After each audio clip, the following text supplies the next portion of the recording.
ให้มั่นใจมั่นคงกับตัวเองในเรื่องคำว่าบริสุทธิ์คำว่าบริสุทธิ์กับสัจจะอาศัยความจริงเป็นที่ตั้งด้วยความบริสุทธิ์ใจยังกระสู่สัจจะอันยังกระสู่ความบริสุทธิ์ใจว่าได้หรอกคือเขาทำสิ่งใดกระชังอันนั้นที่ว่ามันเป็นประโยชน์ต่อบุคคลและสัตว์ทั้งหลายที่มันเป็นประโยชน์ทั้งมนุษย์และอมนุษย์ทั้งหลายอาศัยความบริสุทธิ์ใจในการกระทำในการให้ในการพูดในการแนะหลายๆอย่างนี่อาศัยตัวนี้สัจจะธรรมตัวนี้แหละจะกลับขึ้นมารักษาเขาเอง แม้นผู้ใดเสียหายทุกข์แก่เฮากระชังทุกนั้นจงกลับขึ้นกับบุคคลที่ให้กับเราให้ทุกแก่ท่านทุกนั้นกลับคืนหาตัวเองนั่นแหละ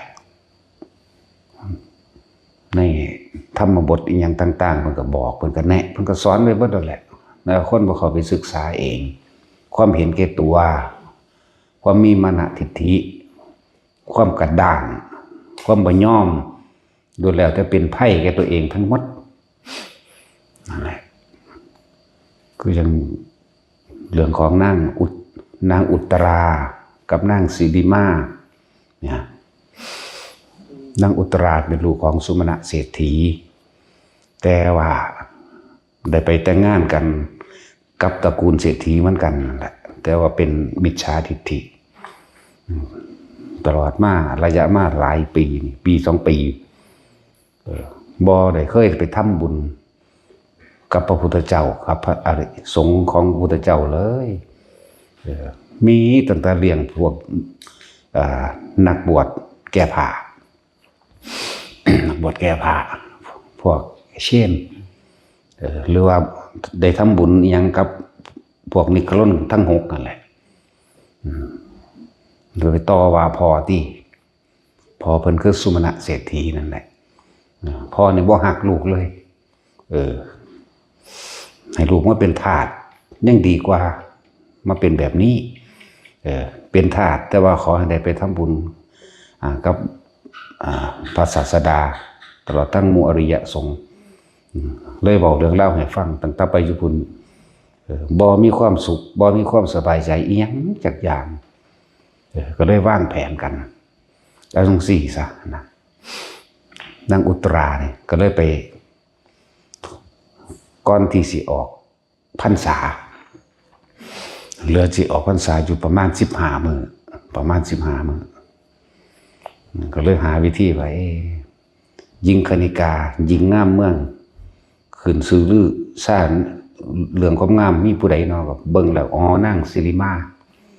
แล้วไปจ้างเอานางสิริมานั่นแหละมาเป็นคนบำเรอผัวแล้วตัวเองขอโอกาสว่าเสียให้ได้ไปทำบุญทำทานกับพระพุทธเจ้ากับมูรอริยะสาวกตอนแรกก็ยังบ่ยอมเพราะว่ายังไปว่าให้เมียได้อันผัวนั่นก็ดีว่ายิงถอยว่ายิงยังทั่วทีบมันแหละว่าไปทั่วทีบมันแหละด่าสมณะหัวโลนทั้งหลายเรานั่นกินแล้วก็นอนบ่เฮ็ดอีหยังบ่มีปัญญาสามารถมีแต่หาขอคนกินเบียดเบียนผู้อื่นทั้งที่กำลังยังหนุ่มยังแน่นนั่นแบบนี้แล้วสมณะทั้งหลายเหล่านั้นมีมนต์กับใจถ้าเว้าภาษาบ้านเฮาว่าไสยศาสตร์มนต์ดำฆ่าทามากินความคืดแต่ว่าบ้านเฮานั่นน่ะสมณะเหล่านั้นมีมนต์กับใจมีมนต์กับจิตเป็นพวกยิงกอกหลอกลวงแต่ละคนนั้นมีแต่คนแข็งแรงทั้งนั้นเลยเนี่ยนั่นแหละขี้เกียจขี้ข้านหาขอคนอยู่กินแล้วก็นอนบ่เฮ็ดหยังนั่นแหละว่าพระพุทธเจ้าเฮา สุดท้ายก็เลยว่าจังได้กระสร้างทดลองเบิ่งเลยไปจ้างหญิงคณิกา 10,000 กหาปณะเป็นเงินบ่น้อยเด้พวกเจ้า 10,000 เด้ให้มาบำรุงผัวนี่เพื่อตัวเองสิได้มีโอกาสได้ทำบุญทำทานได้ฟังธรรมกับพระพุทธเจ้าและหมู่พระสงฆ์ได้จ้าง 10,000 กหาปณะนั้นในเวลา14 มื้อเป็นเวลา14 มื้อที่15คือสิเป็นมื้อปวารณาออกพรรษาเป็นสิละนั่นแหละ ที่แรกก็บ่ยอมที่แรกผัวก็บ่ยอมแต่ว่านางสิริมามันงามติก็เลยพาโตไม่เบิ่งพอแต่เห็นโตนางสิริมากันนะปึ๊บเปลี่ยนใจเลยเอาถ้าสิเฮ็ดจังใดเฮ็ดไปเลยก็จะเอาผู้หญิงผู้นี้นั่นแหละก็ได้โอกาสจัดอยู่คนละหม่องกันนะเฮ็ดแนวบังไว้อยู่ดอกพอนิมนต์พุทธเจ้าในมือต่อมากับหมู่สาวกนั่นแหละเพิ่นก็เพิ่นไปกับมันนางสิริมานั่นแหละหมายถึงผัวเพิ่นทางนี้ก็ได้โอกาสให้ทานกับหมู่เพิ่นบ่ได้ให้เอาทรัพย์สมบัติอยู่ในเฮือนผัวเพิ่นเด้พอเพิ่นเอามาให้ต่างหากแล้วก็ของเก่าเพิ่นก็มีอยู่แล้วนั่นแหละที่ว่าเอามาทำอาหารจากขนมนมเนยจากอย่างนั้นแหละขนมกุมมาศเขามะตุปายาตตลอดทั้งอาหารหวานข้าวเป็นร้อยๆอย่างนิมนต์พระพุทธเจ้าของหมู่เราสาวกแม้นเมื่อใดพระพุทธเจ้าบ่มาก็ช่างแต่ขอให้อย่าขาดหมู่เราสาวกเฮ็ดที่จังสั่นจนถึง14มื้อมันมีอยู่เที่ยวนึงนางสิริมาหลงตัวเองเข้าใจว่าเจ้าของเป็นเมียเศรษฐีได้อยู่ปราสาท7 ชั้นสุขสบายมีคนใส่มีขาทาสบริวารให้ใส่หลงตัวเองว่าเข้าใจว่าตัวเองเป็นเมียเศรษฐีผู้นั้นตีนั่นเองส่วนนางสิริมานางอุตราเนี่ยขมุกขมุมอยู่กับการเป่าไฟจุพื้นไฟทำอาหารหวานข้าวนั่นนี่หน้าดำม่อมแม่มเพิ่นเบิ่งเพิ่นเพิ่นงามกว่าเลี้ยวเบิ่งสันนิษฐานแล้วก็ยิ้มเยาะเย้ยเขาแต่ว่าเริ่มไปว่าเอ้าเมื่ออื่นนี่กูก็เบิดสัญญาตัวนั่นนี่แต่ความคิดเลวลายเกิดขึ้นเลยเมื่ออื่นเบิดสัญญาได้นี่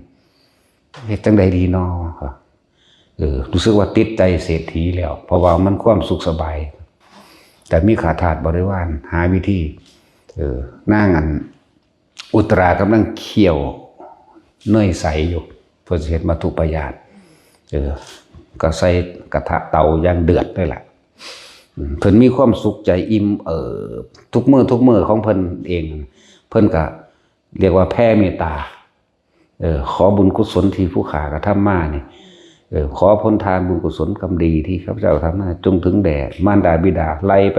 พ่อผัวแม่ผัวตลอดทั้งผัวและหมู่ข้าทาสบริวารทั้งเบิดเพิ่นมีความนึกคิดจังซี่ตลอดทรงพรหมวิหารแบบนี้มาตลอดเด้นั่นแหละส่วนนางสิริมาเนี่ยเข้าใจไม่คิดได้ว่าอ้าวมื้ออื่นกูสิเบิดสัญญาได้นี่จำมื้อนี้กูจะต้องทำให้นางอุตราเนี่ยเสียโฉมนั่นคิดจังใดแล้วลงมาเว้าดูถูกขาทาสบริวารของนางอุตรามาเรื่อยเขาก็เล่งเบิ่งอยู่แต่ว่าด้วยความที่เพิ่นเป็นผู้มีปัญญาไหวพริบเร็วรู้อยู่ว่าเจตนาลายของนางสิริมาเนี่ยจ้องตาเขมึงมาเนี่ยรู้จักแล้วว่าสิมาเฮ็ดหยังเพิ่นอธิษฐานจิตขึ้นในใจของเพิ่นเลยหญิงคนนี้เป็นคนที่มีพระคุณต่อข้าหมายถึงนางสิริมาที่เฮ็ดให้โอกาสที่ให้โอกาสกับผู้ข้าได้มาทำบุญกับพระศาสดาตลอดทั้งหมู่เราสาวกขอบุญกุศลที่ผู้ข้ากระทำมาจงถึงแด่หญิงคนนี้นั้นด้วยหากว่าแม้นว่านางจะทำอะไรกับเราเนี่ยขึ้นชื่อว่าหากเราโกรธขอให้สิ่งที่นางทำจงเป็นไปดังประสงค์แห่งนางที่ปรารถนาแต่ว่าถ้าข้าพเจ้าไม่โกรธเนี่ยแม้นว่าจะถูกน้ำร้อนลวกไฟไหม้แต่ไฟนั้นน้ำร้อนนั้นก็ไม่อาจสามารถทำอะไรตัวข้าได้นะด้วยสัจจะวาจาอันนี้เนี่ยขอความสุขสวัสดีจงมีแก่นางสิริมาด้วยเถิดนั่นแม้ความบริสุทธิ์ใจเพิ่นนะมาถึงมันเอาอิหลีที่หม้อหอดไม่เอากับกระบวยตักน้ำมันเนยใสนั่นนะที่เขากำลังเคี่ยวให้มันร้อนเทลาดหัวเราเทลาดนางอุตราแต่ว่าน้ำมันเนยใสกลับกลายเป็นสิ่งที่บำรุงผิวสาบซ่านเข้าไปเย็นนั่นแหละสัจจะเข้าใจว่าล่ะสัจจะกับความบริสุทธิ์บ่เห็นว่านางสิโกรธเกลียดกรีดกราดเล่าร้อนยังบ่พวก ข้าทาสบริวารของนางอุตราเห็นดังนั้นเฝ้ารีบเข้ามานั่งกระตักอีกกระบวยหนึ่งเทลงไปอีก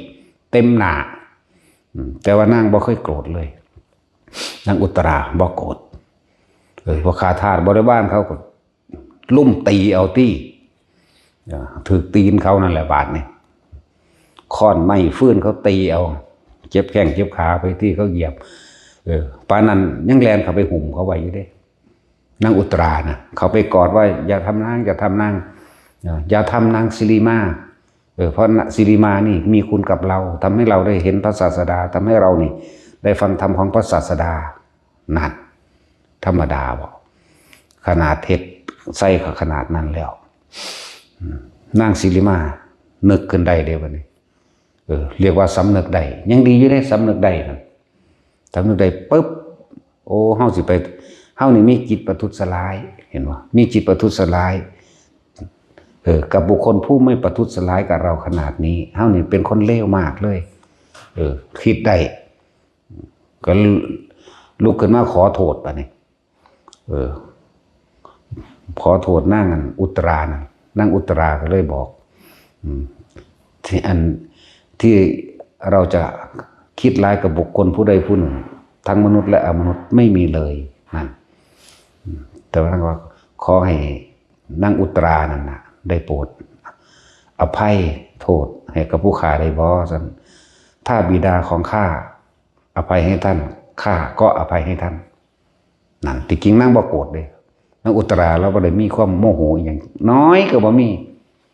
นั่นแหละเพราะว่าเพิ่นตั้งสัจจะพร้อมตั้งสัจจะทิฏฐานไว้ถ้าเพิ่นโกรธแม้เพียงนิดเดียวเนี่ยก็ให้น้ำนี่จงทำลายเพิ่นให้มีอันเป็นไปนั่นแต่ว่าบ่มีนั่นแหละมื้อสุดท้ายมานี่คือมื้อสุดท้ายพระพุทธเจ้าเสด็จเองนั่นหรือว่าน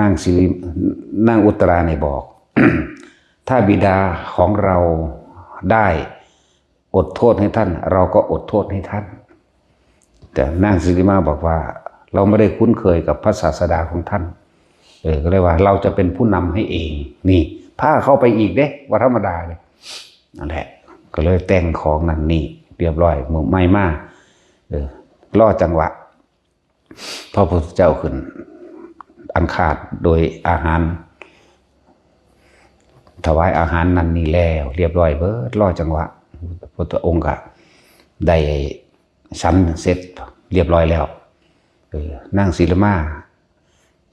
กับนางอุตราข้านเข้าไปก็เลยเบาเรื่องเล่าให้ฟังก็เลยเบาเรื่องเล่าให้ฟังว่ามีเล่ามาตต้นผลเด้ว่าได้จ้างหญิงนางนี้นิงคณิกางามเมืองนางนี้เป็นจำนวนเงินถึง10,000กหาปณะเพื่อให้มาบำรุงบริสามีเพื่อจะขอโอกาสได้ทำบุญทำทานกับพระศาสดาได้มีโอกาสฟังธรรมมั่งตั้งแต่ใหญ่เขามาอยู่บ้านหลังนี้บ่เคยได้มีโอกาสพบหน้าพระศาสดาเพราะมันอยู่ในตระกูลอันเป็นมิจฉาทิฏฐินั่นแหละก็เลยเว้าเรื่องเล่าตรงนี้ว่านางสิริมาเนี่ยได้ใส่กระบวยตักเนยใส่รถที่บนหัวของลูกแต่ว่าก็บ่เป็นอีหยังตักกระบวยที่2รถที่ใบหน้าของลูกแต่ว่าก็บ่เป็นหยังบ่เลยแต่สิริมาในขณะนั้นเธอคิดบ่แม่นอุตราในขณะนั้นเธอคิดเช่นไรบ่ได้ว่าคิดในขณะนั้นพระเจ้าค่ะนะคิดมาตั้งแต่ต้นว่านางสิริมานี่เป็นบุคคลที่มีคุณแก่เราทำให้เราได้ทำบุญทำทานได้พบพระศาสดาได้พบสาวกแห่งพระศาสดาคิดมาตั้งต้นแรกแล้วบ่ได้เพิ่งคิดนั่นสัจจะเห็นบ่ในขณะที่เขาลาดก็คิดอย่างไรนะหากข้าพเจ้าได้โกรธแม้เพียงแค่นิดหนึ่งน้อยหนึ่งแม้เขียนแค่เม็ดทรายขอให้น้ำร้อนหนึ่งจงทำลายให้ข้าพเจ้าจงมีอันเป็นไปแต่นี่ไม่เคยมีเลยนั่นแหละพระพุทธเจ้าบอกว่าจังเป็นจังมีสุภาษิตไว้ นั่นแหละให้ทุกแก่ท่านทุกนั้นย่อมถึงตัวนั่นสิ่งใดจะยิ่งใหญ่เท่ากับสัจจะเพิ่งกระเทศอนุภูพิกถาเว้าเรื่องท่านเว้าเรื่องศีลเว้าเรื่องภาวนาอานิสงส์แห่งภาวนานางสิริมาบรรลุพระโสดาบันนั่นแหละมีความเป็นมาของว่าหญิง กาลีโสเพณีบรรลุธรรมเลยบอกบรรลุได้นี่แหละเพราะว่าเพิ่นกลับใจนะด้วยความเมตตาของนางอุตราพระศาสดาว่าที่ให้พระศาสดาแม้เราจะโกรธแม้เพียงนิดหนึ่งไม่มีเหมือนดวงบุตรแห่งเราบุตรีแห่งเราหมายถึงนางอุตราแม้อุตราก็เช่นกันนั่นมันสั่นแล้วเลยเกิดความลึกซึ้งซาบซึ้งในธรรมมากับบรรลุโสดาบันในตอนนั้นเลยแหละนั่นแหละแล้วก็เริ่มป่วยมาตะพุ่นเดบันจังกลับเข้าไปสู่ซ่องของเจ้าของเอง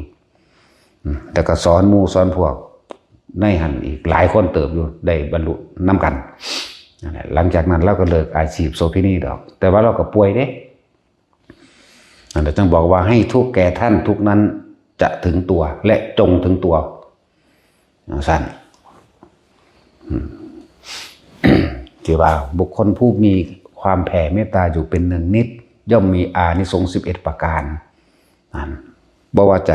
นอนหลับตื่นหรือไปในทิศทางใดก็ช่าง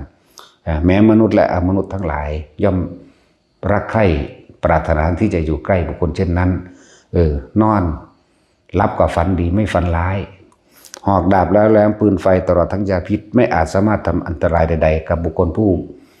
มีความแผ่เมตตาอยู่เป็นเนืองนิดนั่นแหละ11อย่างก็ละนั่นแหละจังว่าความจริงสิเฮาเป็นก็เป็นแบบนั้นแหละ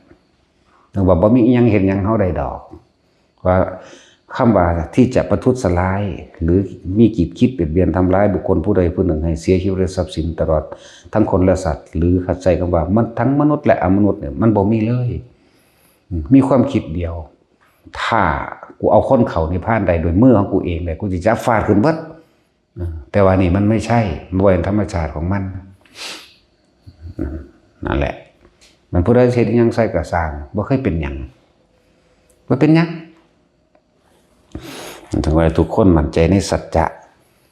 ความจริงของที่ตัวเองเป็นนั่นแหละสัจจะมันบ่แม่นคาถามันบ่แม่นอีหยังที่ว่าจิต้องเรียกร้องผู้อื่นเด้สัจจะนี่คือเว้าความจริงออกจากใจของเจ้าของเองออกจากความรู้สึกจริงๆของเจ้าของเองแม้กระทั่งนกขุ่มมันว่านกขุ่มเท่าดวงเกวียนโอ้ยสมัยตะกี้มันสิอยู่ในระหว่างมันบ่แม่นเดี๋ยวนี้เลยถ้าสิบอกสถานที่ว่านกขุ่มนั้นเกิดอยู่ไสบ่แม่นช่วงรอยต่อระหว่างพระพุทธเจ้ากัสสปะกับพระโคตมะโดยซ้ำไปมันรอยต่อกับพระพุทธเจ้าวิปัสสียุทธพระธาตุพนมนั่นแหละมองนกขุ่มเกิดก็เลยตะกี้มันเล่นป่าใหญ่ไฟไหม้ป่ามากนะที่เพิ่นใส่สัจจะนะเรียกว่าสัจจะกริยาที่พวกเขาสวดกันวัตตกะปริตอัตถิโลเกศีลกุโนสัจยังโสเจยะเนี่ยตัวนี้ปีกทั้งสองของข้าพเจ้าก็มีอยู่นี่แต่บินไม่ได้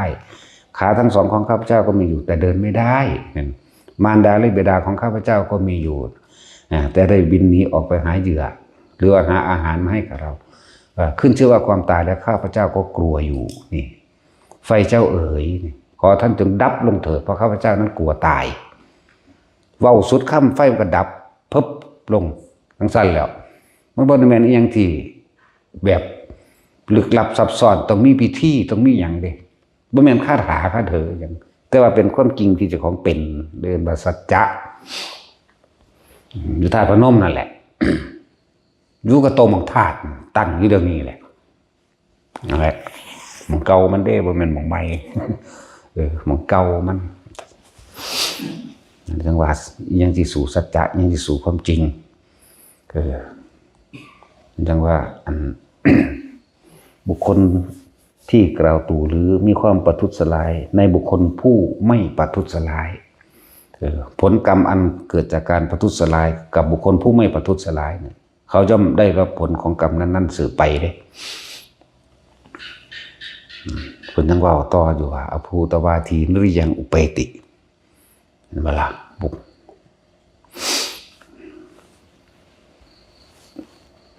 อะไรพวกเข้ามั่นใจในตนเองโลดว่าเขาบ่มีจิตคิดลายครับไพ่ผู้ใดผู้หนึ่งบุคคลทำร้ายผู้อื่นผู้มีจิตเมตตาจากว่าบุคคลผู้ทำร้ายผู้อื่นผู้มีจิตเมตตา เมื่อแต่กายทำลายขันธ์แล้วย่อมมีเขาย่อมลงสู่นรกอภูตวาทีนึกยังอุเปติแต่ก็การใส่สัจจะและความบริสุทธิ์อีกคือเรื่องของนั่งมาคันธิยะเมียพระเจ้าอุเทนแล้วก็นั่งอย่างหลังลืมสื่อละนั่งยังตัดสินพระเจ้าอุเทนยิ่งธนูใส่ไหมโอ้ยใครแม่กูมีผู้ซอยแล้วนะดังนั้นซึ้งลึงซึ้งลึงอันยกมือจะซื้อเล่นไม่มีสมองนั่นก็เลย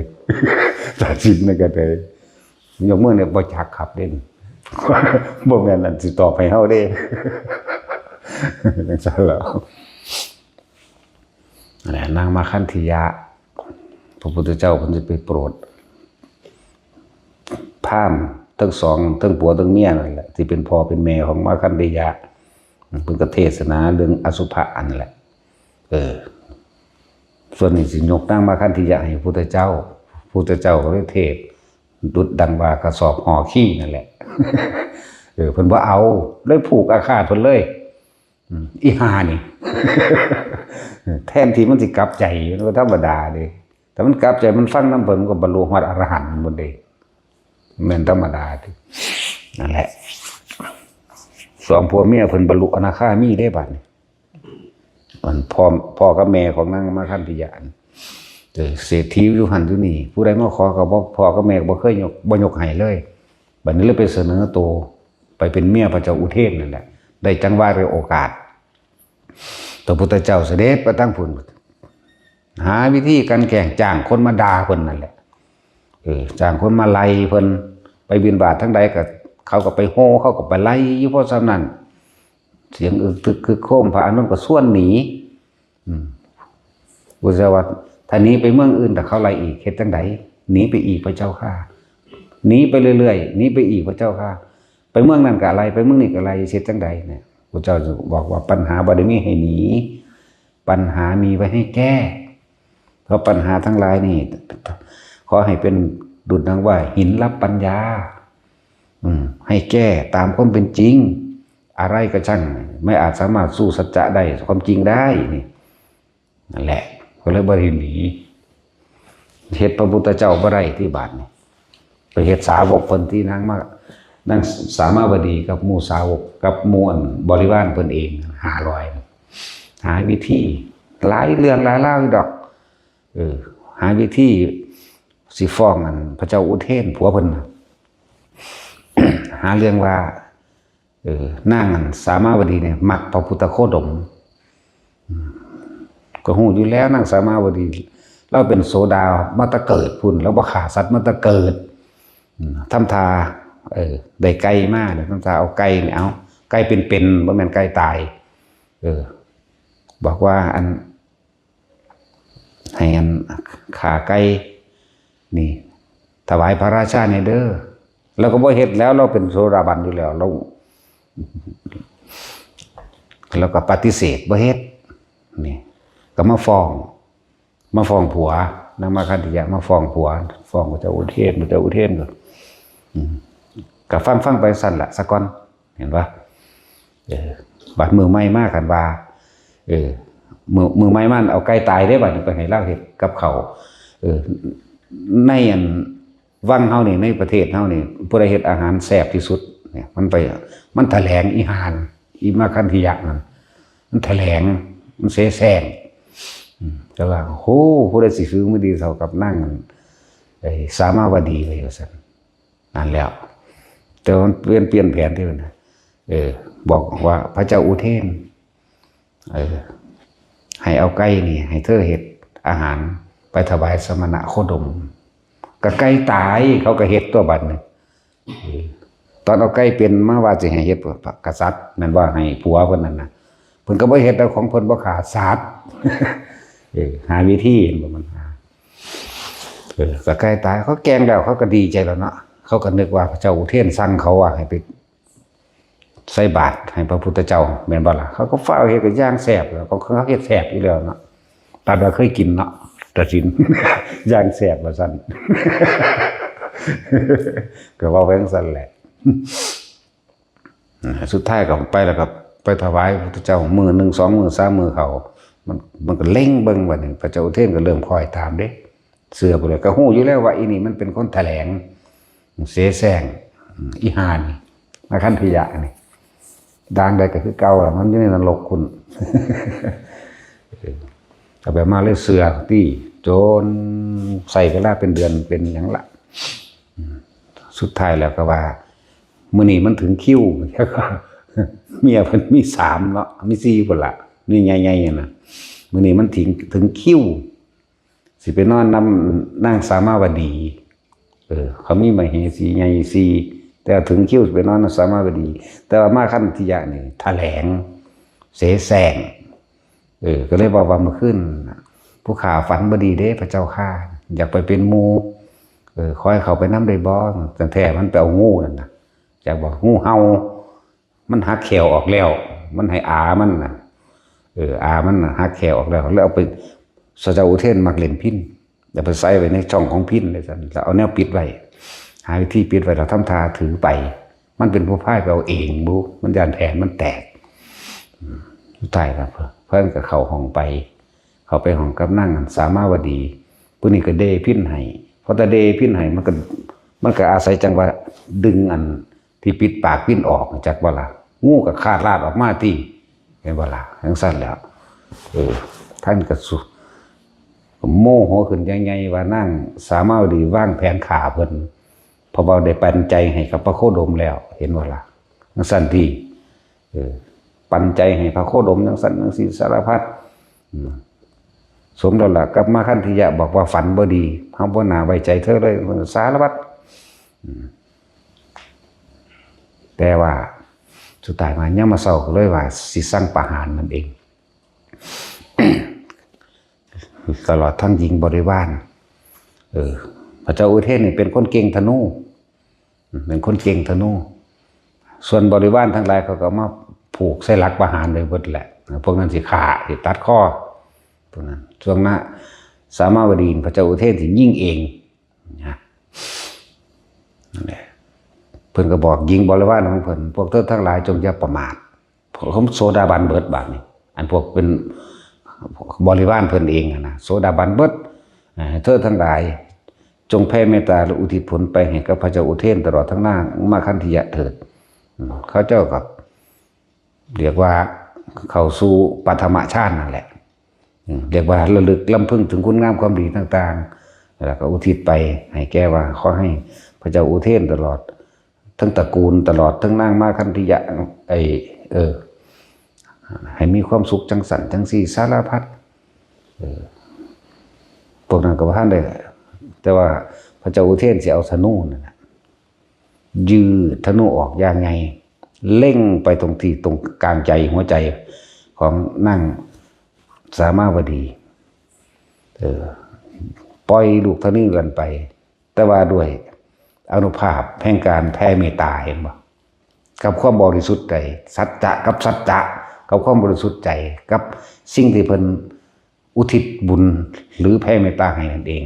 ธนูแม้นว่าบ่มีหัวใจแท้ๆธนูนั้นวิ่งกลับขึ้นมาเสียบพระเจ้าอุเทนเอาเองนั่นบ่พอระลึกนึกได้พอตะระลึกนึกได้ว่านั่งอันนี้อิจฉาหมู่มาตลอดบ่ว่าแต่นั่งอันนี้สามาวดีแต่เพียงผู้เดียวคนไล่ไปก็เลยนึกได้เฮ้านี่ได้ทำกรรมชั่วช้าเลวซ้ำเสียแล้วลูกธนูบ่มีหัวใจแท้ๆบ่เป็นคนเฮ้านี่มันเลวยิ่งกว่าคนอีกนะแต่นี่หมายถึงลูกธนูกลับขึ้นมาเสียบเจ้าของใดมันมาเอาเองมันมาเอาเองก็โดยอำนาจของมูเทวดาอินพรหมเพชรนั่นแหละเพราะนั่งเป็นคนทำบุญแผ่เมตตาอุทิศนั่นนี่ให้อยู่แล้วคิดได้ก็เลยจะเขาประคองตัวเองเข้าไปกราบที่แทบเท้าของนางสามาวดีนางสามาวดีแล้วก็อภัยให้คือเขาเมื่ออภัยให้แล้วซ้ำยังอธิษฐานจิตเนี่ยอธิษฐานโดยเมตตาตัวนี้ถ้ามีผิดในลูกธนูอาบยาพิษตรงนี้ขอให้พิษนั้นจงหายแล้วก็ถอนลูกศรออก แล้วก็บ่เป็นอย่างเลยพระเจ้าอุเทนนั่นแหละจังสำนึกได้แต่ว่ามาคันธิยะมันก็งามก็บ่ท่านได้ปากอีหยังฮู้อยู่บัดนี้ว่าเป็นแผนของไผฮู้แต่ท่านเพิกๆเฉยๆไปว่าสิจับอะไรกับพวกร่วมกระบวนการพร้อมนั่นแหละมื้อนึงเกิดกบฏชายแดนได้ออกไปสู่รบอยู่ชายแดนเนี่ยเลยจัดแจงนั้นนี้ไว้ นางมาคันที่อยากมันได้โอกาสดีมันไปหาพี่น้องมันอ่าวมัน มันไปหาอ่าวมันก็ซื้อว่ามาคันธิยาอันนี้ก็ซื้อว่ามาคันธิยะเห็นว่าได้โอกาสจังหวะผ้ากันปิดล้อมว่างหลังนั้นปิดล้อมว่างนั้นใส่น้ำมันเข้าไปซัดเข้าไปเผานั่นแหละเผานางมาคันธิยะนี่เผานางสามาวดีนี่กับบริวาร500 คนตายทั้งเป็นเบิดแต่ว่านั่งเป็นผู้มีสติมั่นคงตลอดเลยบ่เคยเผลอสติบอกพวกแม่หญิงทั้งหลายสหายเอ๋ยเพื่อนเอ๋ยพวกเธอจงอย่าพากันประมาทจงระลึกนึกถึงธรรมอันพระศาสดาได้ทรงสั่งสอนพวกเราเอาไว้แล้วเถิดบางองค์ก็ระลึกถึงธรรมบางองค์ใจขาดปุ๊บก็ได้อรหันต์ไปเลยบางคนก็เข้าสู่อนาคามีบางคนก็เข้าไปสู่สกิทาคามีไปเลยเนี่ยนั่นแหละทั้ง500นั่นแหละแต่ผ้ากับไฟกับใหม่ตายไปนั่นแหละ พระเจ้าอุเทนกลับมาที่บาทนี่หูว่าหูยุดอกในใจแต่ว่าอยากจับเอาเบิดทั้งพ่วงอยากเอาทั้งแก่งมันเลยนั่นนะกลับมาที่คิดถึงนางสามาวดีคิดถึงแห้งคือกันแต่ว่าอดกันเอาไว้ก็เลยหาวิธีว่ามือหนึ่งทำท่าเป็นอารมณ์ดีมาจังไรล่ะเลยบอกหญิงในเมืองทั้งหลายนี่อันเป็นมเหสีของเราไผ่นอเป็นคนสื่อสัตย์แกเรามากที่สุดมาขั้นที่จะเสนอโตกันเลยผู้ฆ่านี่ได้นานได้รักษาชีวิตพระองค์ไว้ตอนที่นั่งสามาวดีเอาพิ้นแล้วก็แอบเอางูใส่ในพิ้นให้มั่งผู้ฆ่าก็ได้เตือนในความฝันให้แล้วผู้ฆ่านี่ได้บอกความลับว่านางสามาวดีปันใจกับพระโคดมว่าแสดงว่ากรรมอันนั้นเหตุให้นางสามาวดีถือไฟใหม่แสดงว่าบาปกรรมของเธอนะสิบาปกรรมของเธออีหยังผู้ฆ่านี่ลงมือเผาเองว่ะนั่นเห็นมันออกมาแล้วเลยพระเจ้าอุเทนกับทำทาวาคือกันระบาดโอ้เดี๋ยวสิให้รางวัลเดี๋ยวสิให้รางวัลบ่มีผู้ใดซื่อสัตย์กับเฮาเท่ากับเธอเลยญาติพี่น้องเธอมีเท่าใดแล้วผู้ใดเป็นผู้ทำคุณงามความดีอันนี้ให้เธอไปเรียกมาให้เบิด เห็นว่าล่ะเพิ่นก็ไปเอิ้นอาเพิ่นมาอานี่เป็นผู้ลงมือจุดไฟเผาอานี่เป็นผู้นั้นผู้นี้ก็เว้าไปเว้าเอามาให้เบิดเด้อเอามาให้เบิดบัดนี้ผู้บ่แม่นญาติผู้บ่มีส่วนร่วมก็เอาเงินจ้างเขาว่าเป็นญาติไหมโคตรช่วยว่ามึงบาดนี่ หมู่เดียวกันแต่ว่าบ่ได้มาฮู้จักหยังนำก็เลยอยากได้รางวัลเด้ซั่นก็จ้างเขาน่ะดำ1ก็5ปะนะ2ก็5ปะนะบาท1 2 บาทมึงเอิ้นเอากูนี่เด้อมึงเอิ้นเอากูนี่เด้อนะบ่ยากหรอกเพิ่นก็ไปรับสินบนนำเขาอีกเด้จ้างมาเป็นญาติเห็นบ่นี่เทียบรวมมาทั้งเบิดตี้บัดนี้ผู้ฆ่าเป็นผู้ลงมือเผาผู้นี้เป็นผู้เฮ็ดนี่ผู้นี้ไล่ไปได้บอกรายละเอียดบาดสุดท้ายแล้วก็ให้ทหารจับซ้ำทหารพวกเสนาหมาดทั้งหลายนั่นจับมัดศอกไว้เรียบร้อยก็พูนแล้วเอาไปล่านประหารกลางแก่งดีพวกญาติทั้งหลาย แล้วก็บ่แม่นญาติก็สร้างมึงสิมาสารภาพอีหยังมึงไปจ้างเขามาว่ามึงอยากเป็นญาติแล้วเขาก็ประหารมาเลยที่ส่วนนางมคันธิยะนี่พระเจ้าอุเทนทอดเนื้อจะปาดเอาเนื้อแขนเนื้อต่างๆนั่นแหละมาทอดแล้วยัดเนื้อแต่ของเองให้กิน เราแค้นว่าล่ะสลัดละเอียดนึงก็คือบาปกรรมตัวเองนำนั่นแหละกินเนื้อเจ้าของที่เขาปาดเอาเนื้อแขนเนื้อขามาเขาก็ฝังลงเครื่องตัวได้ปาดแล้วทอดเนื้อเพิ่นเองแหละแดกเข้าไปในปากมันละให้มันหย่ำนั่นใช่นี่คือพระเจ้าอุเทนเฮ็ด เพิ่นยังบ่ได้หูจักว่าเพิ่นมีความผิดอย่างเด้เพิ่นยังลำพึงลำพันอยู่เด้ว่าเฮามีความผิดหยังเฮาเป็นคนจงรักภักดีครับพระเจ้าอุเทนเฮาเป็นคนบ่มีผู้ใดที่จงรักภักดีแกล้งสั่นทั้งเขียดทั้งแค้นทั้งหยังนั่นแหละสุดท้ายแล้วพระเจ้าอุเทนจุดไฟเผาทั้งเป็นเด้ปาดเนื้อปาดหนังเดี๋ยวปาดมาแห้งละปาดมาทอดแดกใส่ปากมันนั่นล่ะเผาทั้งเป็นนั่นแหละนี่เห็นบ่เฮ็ดกับเขาแนวใดก็ได้แนวนั้นเอาเฟืองมาเผาดิบ่ได้ให้ตายง่ายได้เผาอูดเพราะนั้นมันสิตายแต่เขาเอาออกใหม่อยู่เพราะตอนนี้มันก็ลำพึงลำพันแต่พอมันนั่นแหละคิดถึงพวกร่างสามาวดีก่อนสิตายจักสิสำลักควันแน่จักสิหยังแน่เนาะแล้วตายก็ตายพระพุทธเจ้าปานนั้นยังอันเมตตาอยู่เด้เกิดกลายเป็นพุทธนิมิตมาปรากฏขึ้นเพราะให้นั่งระลึกนึกได้แล้วขอขมากรรม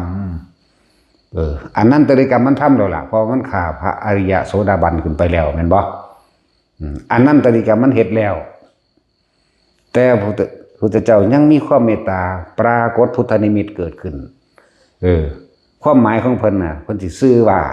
ให้ขอขมาพระรัตนตรัยให้ขอขมาพระพุทธเจ้าก็จะทำนิทันเหทันกรรมให้เหมือนกันกับเทวทัตเทวทัตมันยังสำนึกได้บ่ล่ะสำนึกได้นะถึงพุทธธรรมสงฆ์ได้แล้วนี่เปลี่ยนจากมิจฉาทิฏฐิเป็นสัมมาทิฏฐิ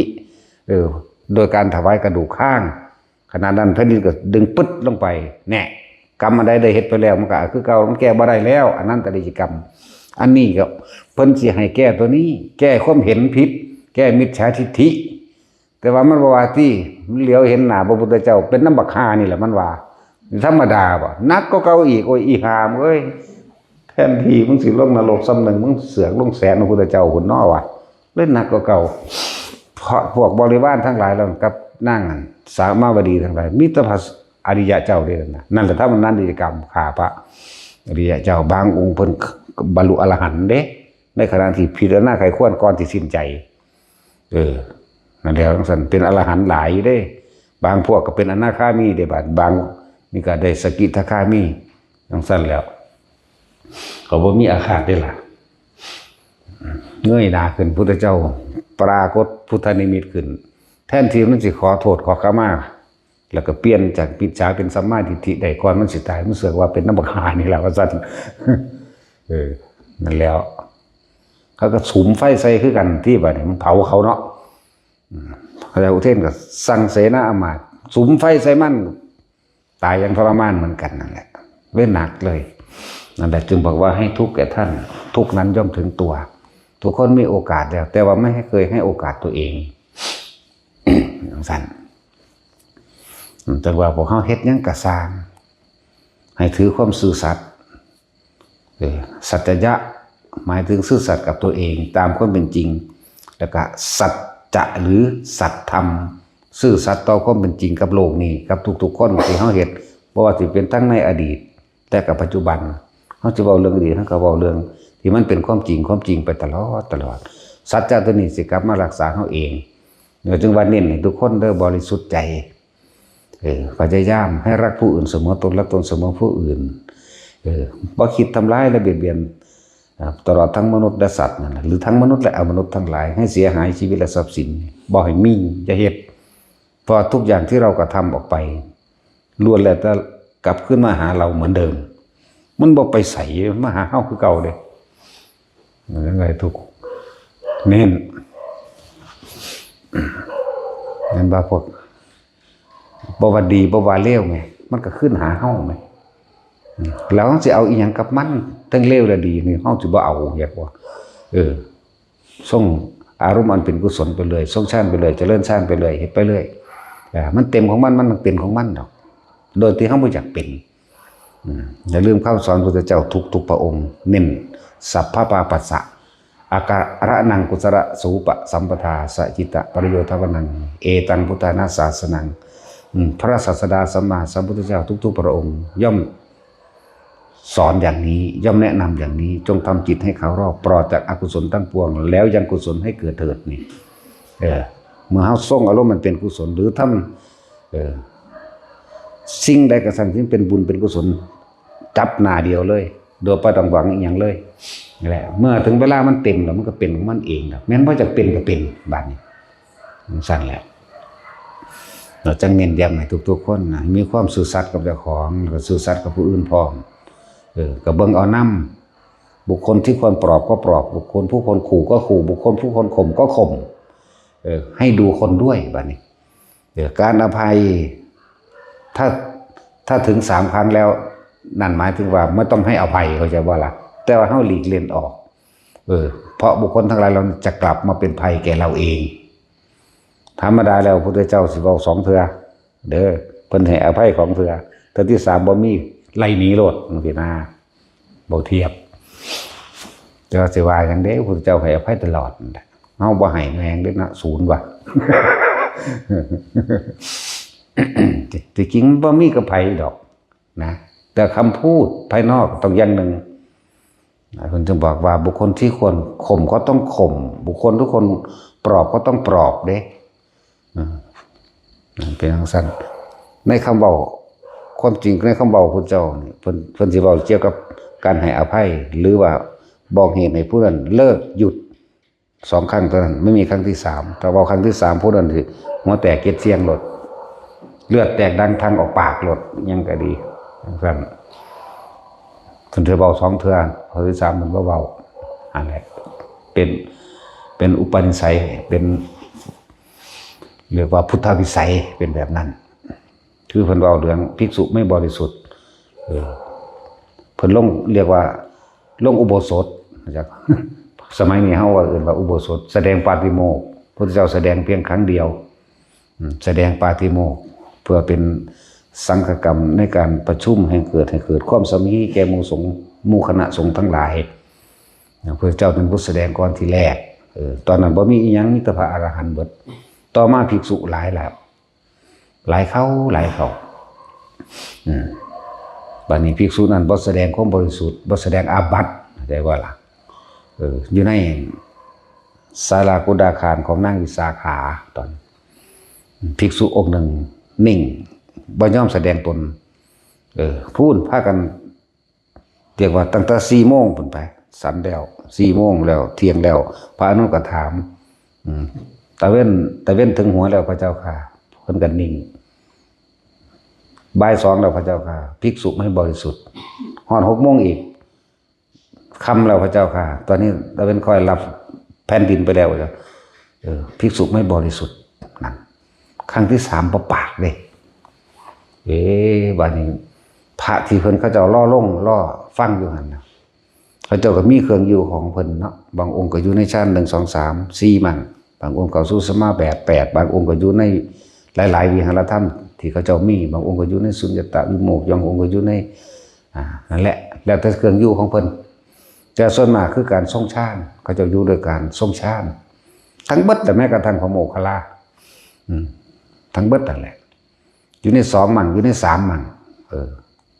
เพราะเขาจะบ่เข้าเด้ถ้าเข้ามันสิตัดมันจักว่าล่ะ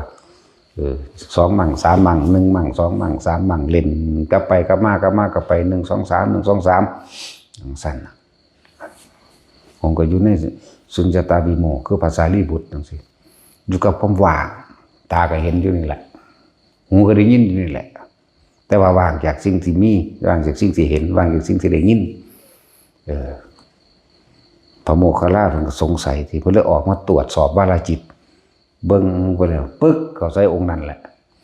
โอ้ยพระพุทธเจ้าอุตส่าห์บอกถึง2 เทื่อแล้วการเวลาก็ผ่านมาจนว่าสิ6 ทุ่มแล้วบอกภาษาเฮานี่มันเป็นมัชฌิมาแล้วนี่หมายถึงกลางคืนที่มันเป็นเที่ยงคืนแล้วก็หมายกับบ้านเฮาเพิ่นก็เลยใส่ฤทธิ์ของเพิ่นเปิดประตูเปิงออกเอาแขนข้างหนึ่งหิ้วภิกษุคนนั้นใส่ฤทธิ์เดชฝุ่นฟาดออกไปเดียวฝุ่นกิ่งกุ้นออกไปทั้งฝุ่นก็เลยมีเท่านั้นแหละ เพราะ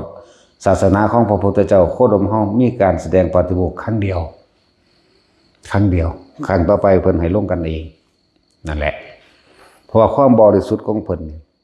ถ้าเพิ่นแสดงปุ๊บภิกษุองค์นั้นสิหัวแตกเก็ดเสียงจากว่าล่ะผู้นั่งยักษ์มันถือกระบองไว้แต่ทุบหัวล่ะ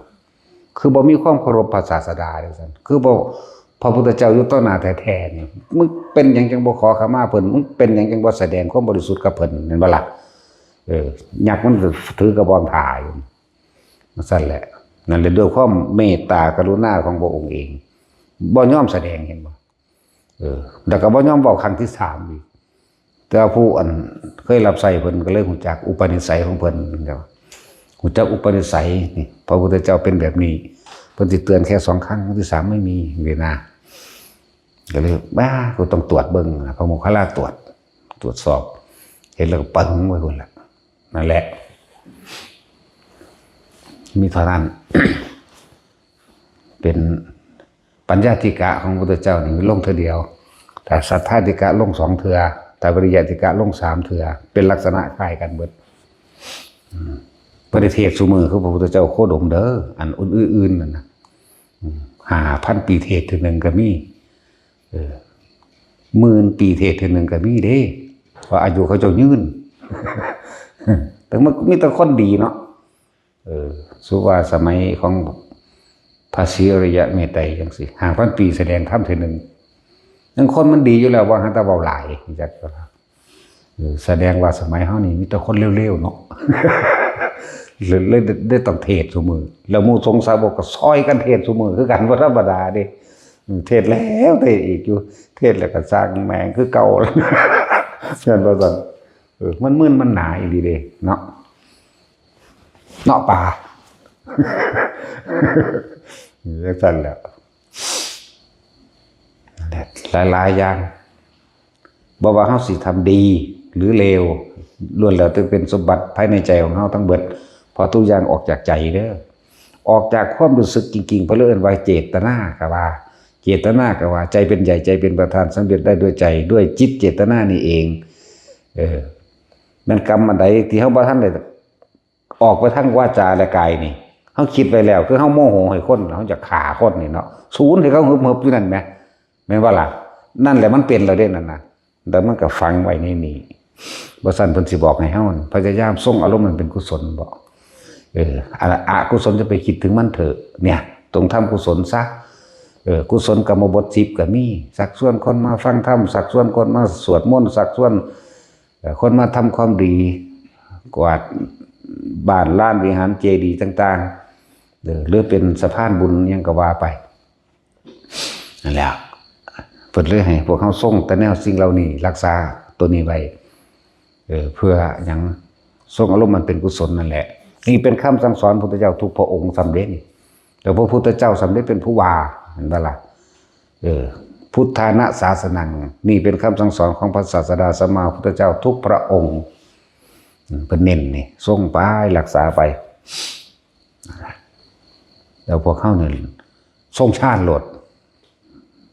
มันเลยหอดกุศลพุ่นดอกจากว่าล่ะ